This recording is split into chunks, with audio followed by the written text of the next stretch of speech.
Graças a Deus por mais uma terça-feira, mais um dia de culto na presença do Senhor. E nós vamos meditar no Novo Testamento, na carta de Paulo, na segunda carta de Paulo a Timóteo.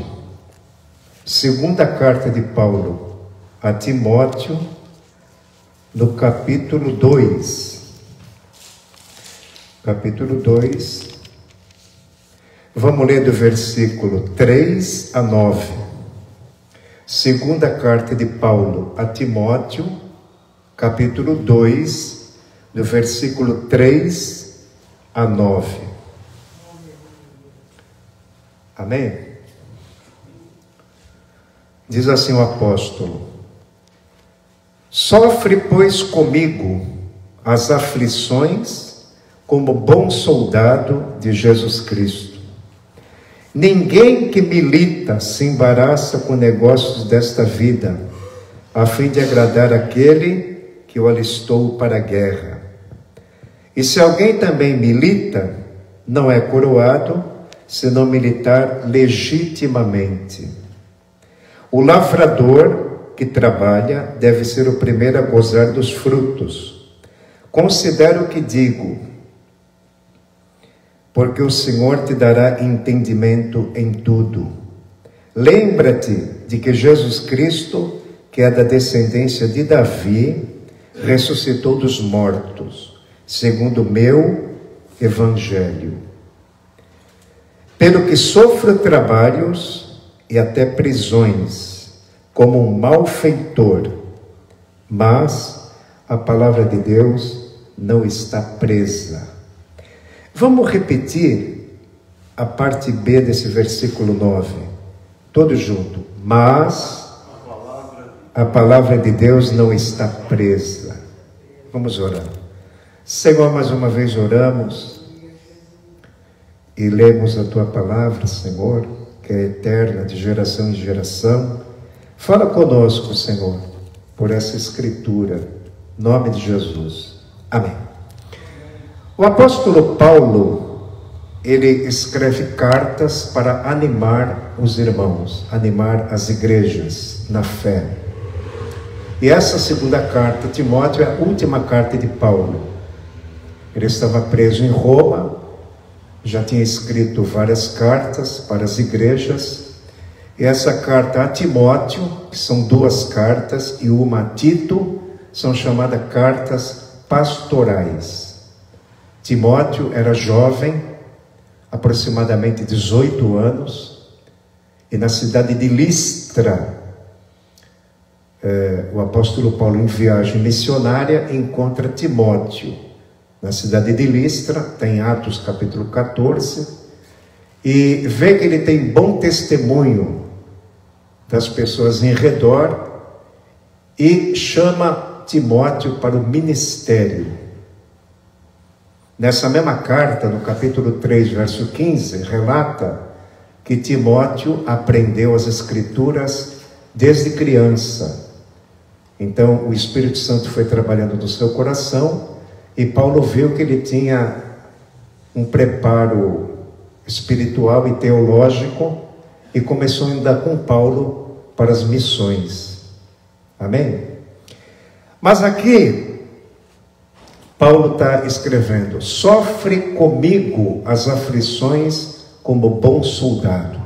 E nós vamos meditar um pouquinho sobre o bom soldado. Nós sabemos que a vida de soldado, ela é caracterizada por uma coisa: disciplina. O soldado, ele é linha de frente, ele tem muito treinamento. E Paulo queria que o seu discípulo Timóteo fosse um cristão bem treinado. Porque o treino, a oração é um treino. A leitura da Bíblia é um treinamento. A nossa consagração a Deus. Estamos vivendo numa caminhada, numa jornada. E devemos nos treinar a nós mesmos,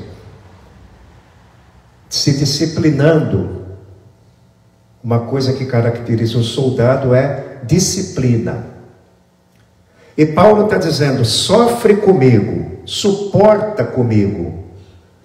Ele estava preso, escrevendo essa carta a Timóteo. A missão de Timóteo não era pequena, era grande. Ele pastoreava uma igreja em Éfeso, na Ásia Menor. E Paulo encoraja o seu discípulo a ser um bom soldado. O bom soldado também ele usa armadura. E a Bíblia fala da armadura de Deus, que é a verdade, a justiça, a fé, a palavra de Deus. Então, Timóteo, como soldado, ele tinha que usar as armaduras na vida prática. Viver a verdade, ser justo, não perder a paz nos conflitos e nas aflições. Uma das armaduras é a paz.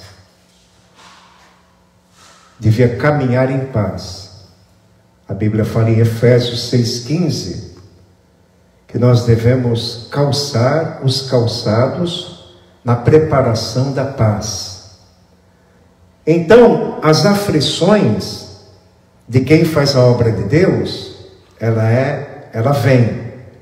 A Bíblia diz que aqueles que querem viver piamente em Jesus Cristo padecerá perseguição, aflição, dificuldade. Jesus Cristo não nos chamou para um piquenique, escreveu um escritor, mas para o campo de batalha. E aqui no verso 4, vamos ver o campo de batalha. Ninguém que luta, vou substituir a palavra militar por lutar. Ninguém que luta se embaraça com negócios desta vida, a fim de agradar aquele que o alistou para a guerra.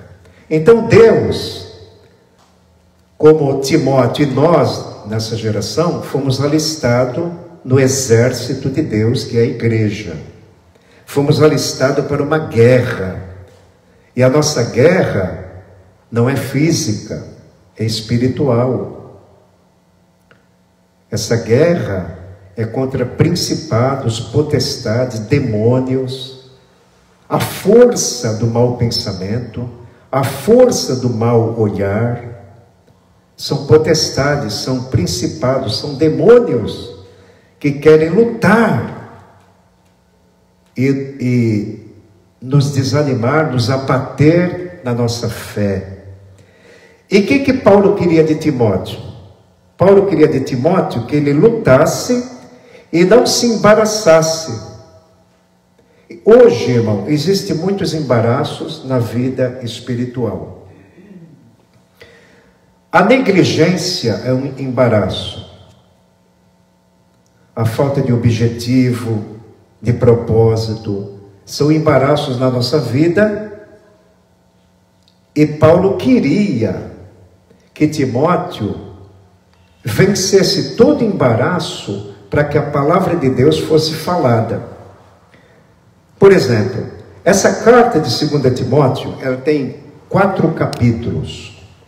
No capítulo 1 tem um tema: guarda a palavra. 2 Timóteo 1,14. Timóteo, guarda a palavra pelo Espírito Santo que habita em nós. Esse capítulo 2 tem outro tema: ensina a palavra. No versículo 15, procura manejar a palavra como obreiro, que maneja bem a palavra da verdade. O capítulo 3 dessa carta de 2 Timóteo, capítulo 3, o tema é permanece na palavra. 2 Timóteo 3,14. Permanece, Timóteo, naquilo que tens aprendido, sabendo de quem o tens aprendido. Então, o capítulo 3 dessa carta, o tema é permanece na palavra. E o capítulo 4 dessa segunda carta, Timóteo, o tema é prega a palavra. Instes, está escrito com insistência. Há tempo, quando tiver tempo, quando não tiver, crie um tempo para falar. E a preocupação de Paulo aqui, no versículo 9, é que a palavra de Deus, na boca de Paulo, não estava presa. As prisões de Paulo contribuíram para o avanço do Evangelho. No livro de Filipenses está escrito, no capítulo 1, verso 12, que toda a guarda pretoriana do Império Romano escutou o Evangelho pela boca de Paulo. Cerca de mais ou menos 9.000 soldados. Mais do que uma legião são 6.000. E diz que o Evangelho, as suas prisões, contribuíram para o progresso do Evangelho, e toda a guarda pretoriana o ouviu. É interessante, irmão, essa carta. E Paulo encoraja pelo Espírito Santo Timóteo a guardar a palavra. Aqui está um segredo. Para você falar a palavra, você precisa ter a palavra. Ouvir com fé.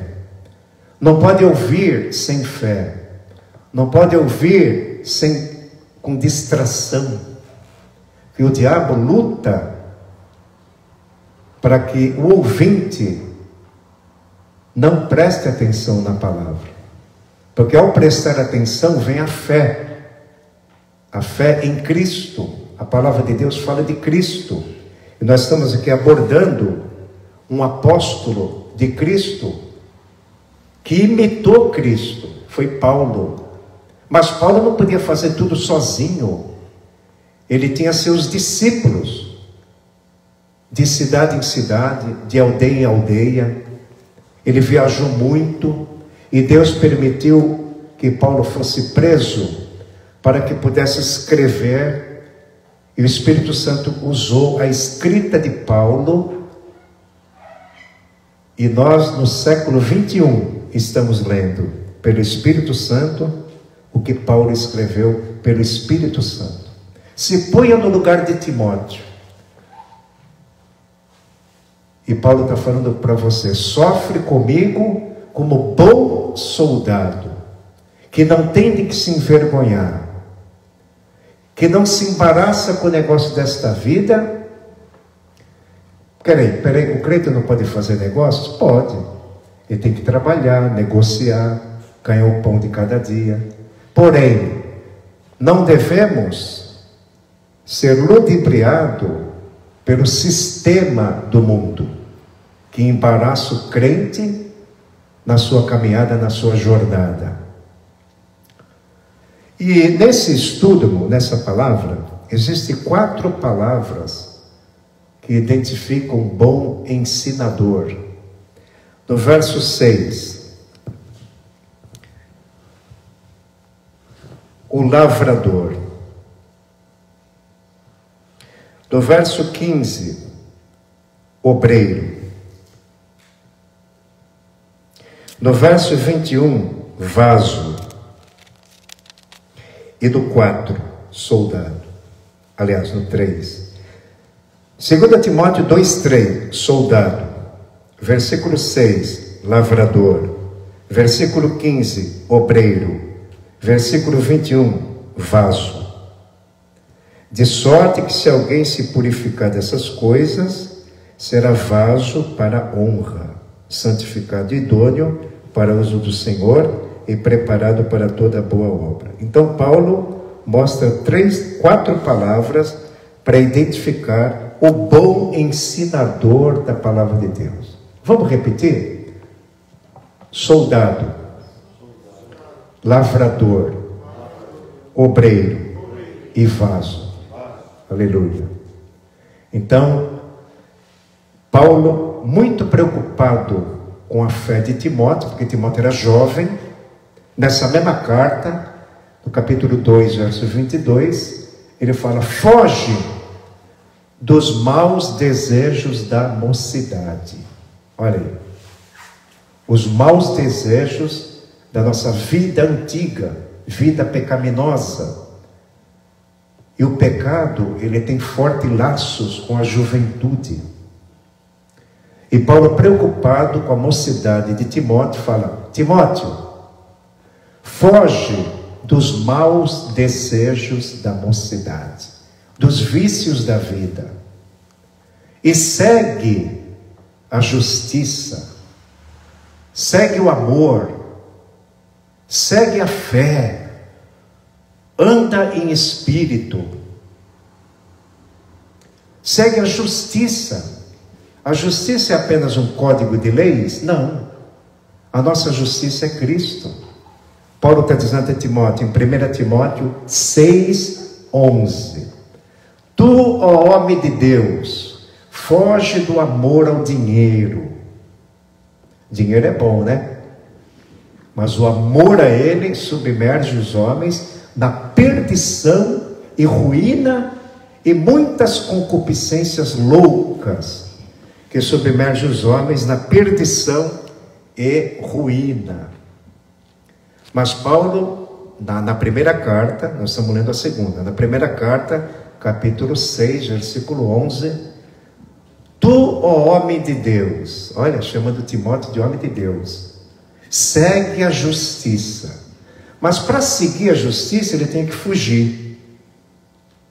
Fuja do pecado e siga Cristo. Certa vez, quando o nosso saudoso pastor ainda vivia, eu saí com uma placa na feira: fuja do pecado, siga a Cristo.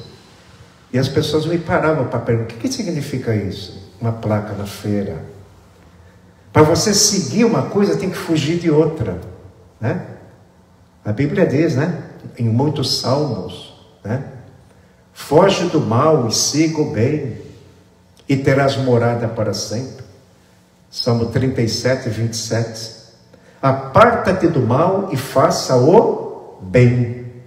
Não adianta querer fazer o bem no mal, tem que deixar o mal.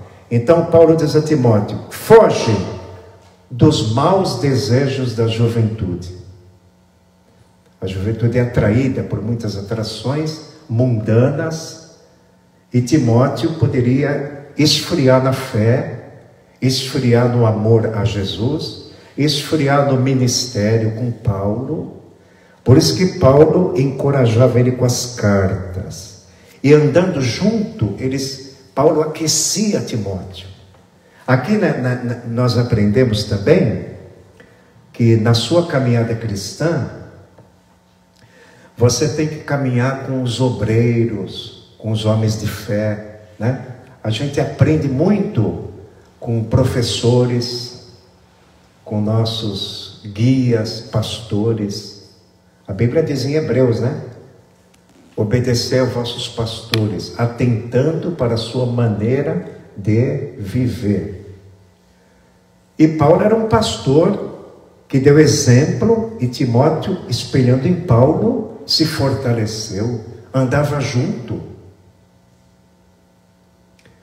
E Paulo tinha outros jovens que andavam com ele: Marcos, sobrinho de Barnabé, Lucas, médico, muitos cooperadores. Até um escravo chamado Onésimo se converteu, servo de Filemão, na carta de Filemão. Paulo tinha muitos cooperadores, tinha um chamado Demas. Demas me desamparou, amando este mundo. Dizem os teólogos que Demas foi fascinado pelos esportes gregos. Não diz que ele deixou de ser crente, mas que ele esfriou no ministério. Demas me desamparou, está nessa carta mesmo, 2 Timóteo 4:10. Anote aí, Ângelo. 2 Timóteo 4:10. Demas me desamparou, amando este mundo. Então, irmãos, o que aprendemos a ser um bom soldado? Treinamento. Um bom soldado tem que usar armadura e ter sempre um bom treinamento. Quando a gente aceita Jesus pela primeira vez, começamos a estudar a Bíblia, fazer seminário, participar de aulas de congressos. E o novo convertido, ele tem dificuldade para orar. Ele ora 10 minutos, Deus ouviu. Pode ser que não responda agora, mas ouviu. Toda vez que eu vou dobrar o joelho, eu falo: Senhor, eu te agradeço por 3 coisas. O Senhor é perfeito, é completo e me escuta. Pode ser que o Senhor não me atenda agora, mas eu estou contente só em o Senhor me escutar.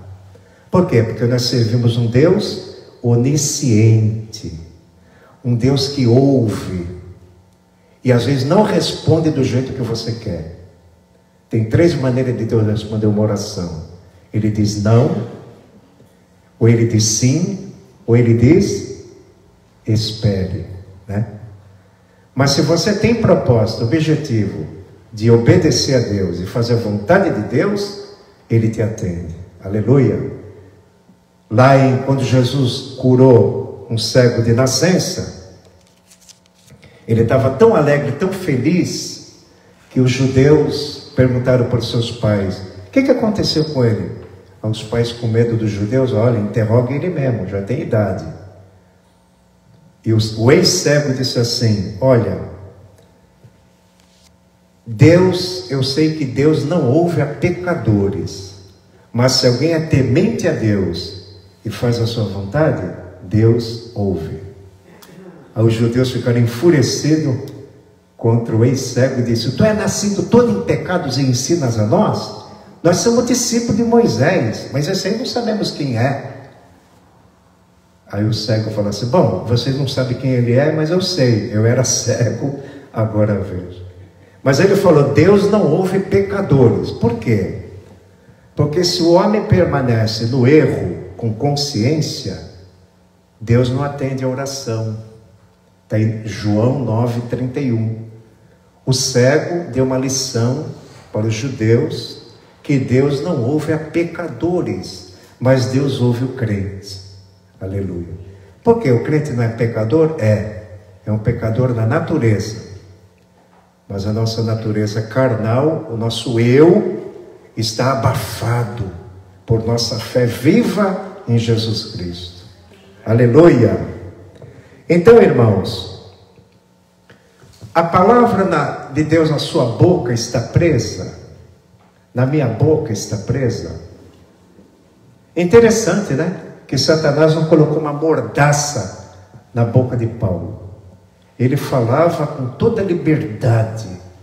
Olha, eu vou falar uma coisa para os irmãos. Fiquem alegres naquilo que eu vou dizer.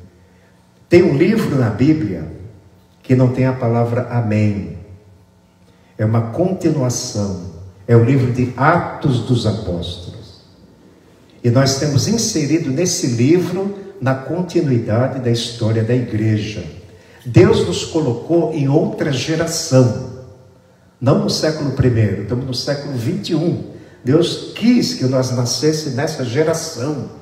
Mas a palavra de Deus também não pode estar presa nessa geração. Aleluia. Porque Deus é o princípio e o fim, né?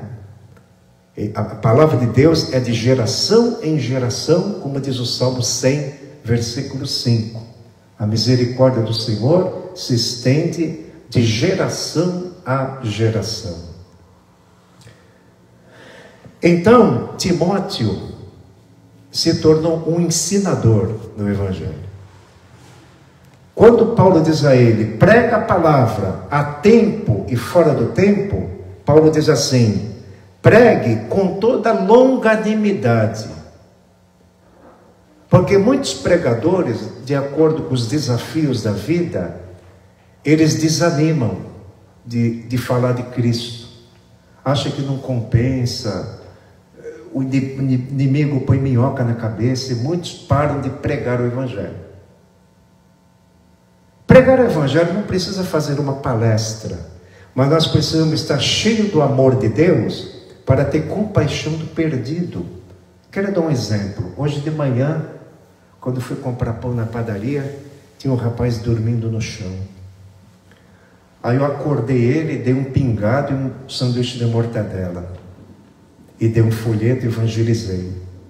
Eu vi que no bolso dele tinha o Evangelho de João, que ele tinha ganho de uma senhora. Aí eu já expliquei se ele sabia o que era o Evangelho de João. Ele falou, não, então eu vou te ensinar. No capítulo 14 fala do Espírito Santo. Se você aceitar Jesus como seu Salvador, o Espírito Santo vem morar em você. Abri em João 14, João 16, dei uma aula para ele. Irmão, nós temos que ter o amor, sentir compaixão dos necessitados. A partir daí, Deus vai te dar graça para falar de Jesus. Mas se a gente não tiver compaixão daqueles que precisam, né? Porque você vê tantas pessoas passando, ninguém liga. Eu fiquei comovido com aquele jovem, e ele me agradeceu.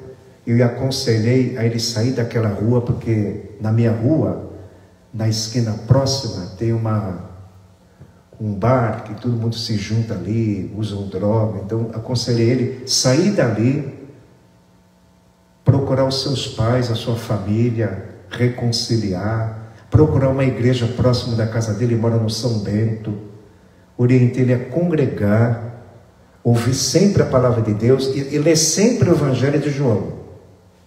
Ele me agradeceu e entendeu que ele foi criado à imagem e semelhança de Deus, que tem uma alma, que tem um espírito, que vai viver para sempre. E eu falei para ele, olha, Deus tem poder não só de mudar a tua vida social, que é café pequeno para Jesus, mas perdoar os seus pecados, te restaurar espiritualmente. Então, irmãos, é isso que Paulo queria de Timóteo. Sofre comigo, suporta as aflições, como bom soldado de Jesus Cristo. Cada um de nós somos um soldado, porque a igreja é um grande exército, aleluia, um exército, e nós estamos armados com as armaduras de Deus. Quando você ora, e quando você medita na palavra de Deus, durante o dia, durante a tarde, durante a noite, o Espírito Santo está trabalhando em você. Está quebrantando o seu coração, sua alma. E você louva a Deus, agradecendo a Deus. Ele vai quebrantando o seu coração. Então aqui, para finalizar, o versículo 8. Lembra-te de Jesus Cristo, que é da descendência de Davi, ressuscitou dos mortos. O que quer dizer isso? Paulo queria que Timóteo lembrasse que Jesus não era apenas Deus, era homem, da descendência de Davi. E como homem, ele lutou, foi homem de dores, de lágrimas, mas ele lembrou também Timóteo. Olha, Timóteo, lembra que Jesus Cristo não é apenas homem, ele ressuscitou dos mortos. Existe um poder em nós, Timóteo, que vence o mundo. É o poder da ressurreição.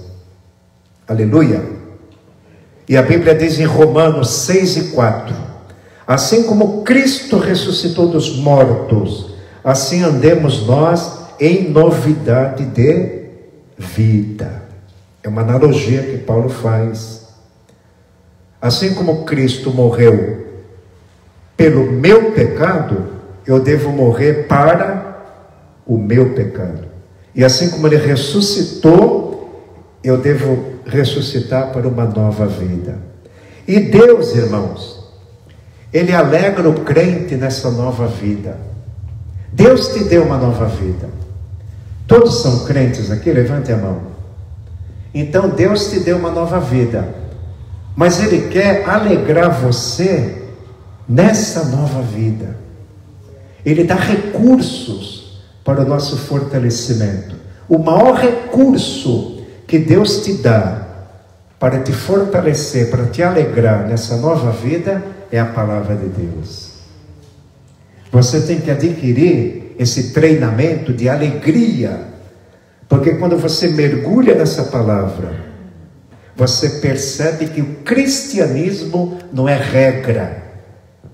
Não pode fazer isso, não pode fazer aquilo, não pode fazer isso. Não, cristianismo não é regra. O cristianismo nos ensina um relacionamento com o Pai, através de Jesus. Então você não peca, não é com medo do inferno. Você não peca para não magoar, não entristecer o Espírito Santo, não apagar o Espírito Santo que vive em você.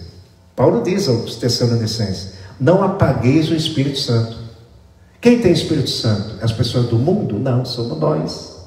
Mas o crente, se bobear, ele apaga o Espírito Santo. Ele não põe madeira na fogueira, ele deixa de orar. E o crente que deixa de orar, ele está se apagando.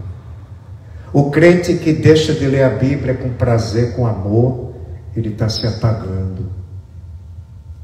Aos poucos, vai perdendo a vontade de falar de Jesus, vai perdendo a vontade de cantar um hino, vai perdendo a vontade que todo mundo saiba o que ele sabe, evangelizar. Ele faz essas coisas com satisfação. Por exemplo, quero contar um testemunho e terminar. Domingo nós passamos em Vicente de Carvalho o dia todo trabalhando. Fizemos um jejum das 8 às 11, entregamos o jejum e saí com 2 irmãs e um irmão Glauber. Fizemos uma visita, uma senhora que saiu aqui do Cais, ela trabalhava conferente de containers, uma empresa, ficou com problema de coluna, ela me deu o endereço, levei as irmãs lá, fizemos a sua visita. Depois visitamos o Abraão, um rapaz que já esteve aqui umas 2 vezes, ele está muito enfermo, e nós também visitamos, cantamos hinos, ensinamos, evangelizamos a feira, toda a feira de Vicente de Carvalho. E quando foi 6 horas da tarde, eu me programei, às 4h30, arrumei a sala, arrumei toda a igreja, para discipular uma senhora com 2 filhas que estão se preparando para o batismo. E depois tivemos o culto de ceia. Quando eu coloquei a cabeça no travesseiro, eu falei: Senhor, que dia cheio, maravilhoso, que prazer te servir. Não importa onde, nem como, o importante é que você tenha essa alegria da nova vida. Porque quando éramos do mundo, os prazeres da vida, você abraçava com tudo, né? Parece que a natureza carnal não precisa nem aprender, né? Tudo que não presta, você aprende e sai abafando, né? Como diz, né? Mas ao aceitar Jesus, o Espírito Santo vai gerando em nós uma nova vida e vai alegrando nós nessa nova vida. É isso que Paulo fez com Timóteo. E Timóteo cresceu na fé, cresceu na espiritualidade, cresceu no amor, né? Foi um obreiro de valor, um dos melhores cooperadores que Paulo teve. Aleluia! Você vê lá em Filipenses, Paulo escrevendo aos Filipenses, Paulo e Timóteo escreve aos bispos e diáconos que estão em Filipos. Aí, Timóteo junto com Paulo, escrevendo cartas e trabalhando na obra de Deus. Amém, irmãos? Quem é o soldado aí? Aleluia! Vamos sempre pedir para Deus, né? Que nos revista das suas armaduras, que possamos nunca mentir, né? Que possamos nunca ser injusto. Os injustos não herdarão o reino de Deus. Nem os devassos, nem os adúlteros, nem os homicidas, nem os maldizentes. Olha a relação lá de injusto que não entra no reino de Deus. É muita coisa, hein? Que nunca sejamos injustos, mas justo. Que nunca perdemos a paz no dia a dia, né? Que o fruto do Espírito, que é o amor, possa nos encher de paz, nos encher de alegria, até de mansidão, né? O crente vai aprendendo com Jesus, que disse: aprendi de mim, que sou manso e humilde de coração. Quando você lê os evangelhos ou lê qualquer coisa da Bíblia, você vai ficando humilde. Finalizando com o Salmo 147, 6. Deus eleva os humildes e abate o ímpio até a terra. Quer não pecar? Seja humilde. Humildade de Jesus, a mansidão de Jesus. E no dia a dia isso vai sendo formado pelo Espírito Santo em nós. Amém, irmãos? Somos soldados de Jesus. Oremos. Senhor, a Tua palavra é maravilhosa. A Tua palavra é Espírito e vida. A Tua palavra nos encoraja, nos ensina, nos consola. Senhor, a Tua palavra faz evitar o pecado. A Tua palavra enxerta o coração, dá direção na vida. Ó Senhor, cria em nós o ânimo por essa palavra. Que essa palavra esteja na nossa boca e no nosso coração, como o Senhor disse a Josué. Não cesse de falar da palavra deste livro. Antes, medita nele dia e noite, para que tenhas o cuidado. Então essa palavra nos dá zelo, nos dá cuidado, mas temos que meditar nela. Desperta na igreja, Senhor, na vida individual de cada irmão, o desejo dessa meditação, que todos possam ser devotos na Tua palavra, que a Tua palavra, Senhor, produz em nós mais e mais o temor de Deus, a graça para cantar, a graça para influenciar, para impactar, a santidade que vem da Tua palavra. Ó Senhor, obrigado por esta palavra, em nome de Jesus. Amém. Amém. Nós vamos agora contribuir com nossos dízimos e ofertas e cantaremos o hino, que foi o primeiro hino que eu ouvi na vida, na Assembleia de Deus, quando me converti, 511, glorioso Deus. Aleluia. Cantamos o 509, né, do Jordão, e agora cantaremos o 511, com muita alegria. Senhor, abençoa os irmãos que vão contribuir com seus dízimos e ofertas, aquele que também não tem, abençoa. Abençoa, Senhor, o que faz necessário para a manutenção da Tua casa. Em nome de Jesus, receba, Senhor, este canto na Tua glória. Queremos cantar para o Senhor, porque o Senhor é glorioso. Tua palavra diz que os pecadores estão afastados da Tua glória, mas Jesus Cristo, Teu Filho, repartiu conosco a Tua glória. Glorioso Deus, recebe esse louvor para Ti, Senhor. Em nome de Jesus.